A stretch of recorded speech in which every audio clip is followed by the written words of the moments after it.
আমরা জনগণের পাশে আছি বলেই নির্বাচনের কথা বলি। নির্বাচনের কথা বললে আপনারা গোস্বা করেন, এই গোস্বা করাটা তো ঠিক না।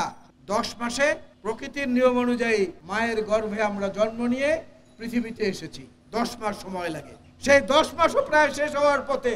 আপনারা তেমন কিছু জনগণকে দেখাতে পারেননি, হতাশ করেছেন মানুষকে পদে পদে। বাতাস কিন্তু নিজের জন্য, নিজের অক্সিজেন গ্রহণ করার জন্য প্রবাহিত হয় না। বাতাস মানুষকে অক্সিজেন সরবরাহ করে।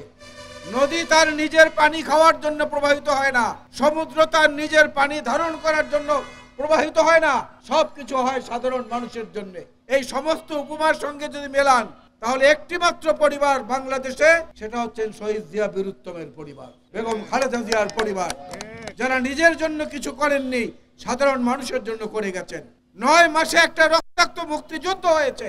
আমরা একটা দেশ স্বাধীন করেছি, একটা নতুন সংবিধান রচনা করেছি।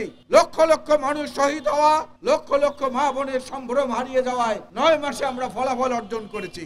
10 মাসে প্রকৃতির নিয়ম অনুযায়ী মায়ের গর্ভে আমরা জন্ম নিয়ে পৃথিবীতে এসেছি। 10 মাস সময় লাগে। সেই 10 মাসও প্রায় শেষ হওয়ার পথে। আপনারা তেমন কিছু জনগণকে দেখাতে পারেননি, হতাশ করেছেন মানুষকে পদে পদে। জিনিসপত্রের দাম কমে নাই, গ্যাসের সংকট অনেক বেশি হয়েছে, বিদ্যুতের লোডশেডিং বেড়েছে, পানি সরবরাহ আগের মতো অত সুন্দর পরিচ্ছন্ন নেই, বর্জ্য ব্যবস্থাপনায় আপনারা ত্রুটি করেছেন। ডেঙ্গু রোগ এবং করোনা, চিকুনগুনিয়া ব্যাপক আকারে ছড়িয়ে পড়ছে। কোথায় আপনার স্বাস্থ্য উপদেষ্টা? কোথায় তার কর্মতৎপরতা? মানুষ দেখতে পাচ্ছে না। বাজারে গেলে মানুষ তার পকেটে হাত দিতে পারে না, মনে হয় পকেট ছিদ্র হয়ে সবকিছু পড়ে গেছে। আজকে আমরা বারবার করে বলেছি, তারেক রহমান আমাদেরকে বলেছেন জনগণের সঙ্গে থাকুন, জনগণকে সঙ্গে রাখুন। আমরা জনগণের পাশে আছি বলেই নির্বাচনের কথা বলি। নির্বাচনের কথা বললে আপনারা গোস্বা করেন, এই গোস্বা করাটা তো ঠিক না। একজন নির্বাচিত প্রতিনিধির কাছে মানুষ যখন তখন যেতে পারে, যখন তখন কৈফিয়ত চাইতে পারে, এই কাজটি কেন হলো না, এই জায়গাটি আপনাকে বললাম আপনি কেন করলেন না। আপনাদের কাছে যাওয়ার সেই সুযোগটা কিন্তু নাই।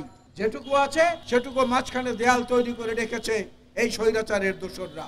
আমরা আজকে একটা পরিষ্কার কথা, পরিষ্কারভাবে স্পষ্টভাবে আপনাদের কাছে বলতে চাই, নির্বাচন হচ্ছে একটা গণতান্ত্রিক প্রক্রিয়া। একটা নতুন প্রজন্ম 2014, 2018, 2024 তিনটি নির্বাচনে তাদের অধিকার প্রদর্শন করতে পারেননি, অধিকার পূরণ করতে পারেননি। তারা মুখিয়ে আছেন একটা নিরপেক্ষ নির্বাচনে ভোট দেওয়ার জন্য। ওই বাতাসের মতো, ওই নদীর মতো, ওই চন্দ্রের মতো, ওই সূর্যের মতো, সাগরের মতো আমরাও বলতে চাই, তাদের অধিকারকে প্রতিষ্ঠিত করার জন্যই আমরা নির্বাচনের কথা বলি।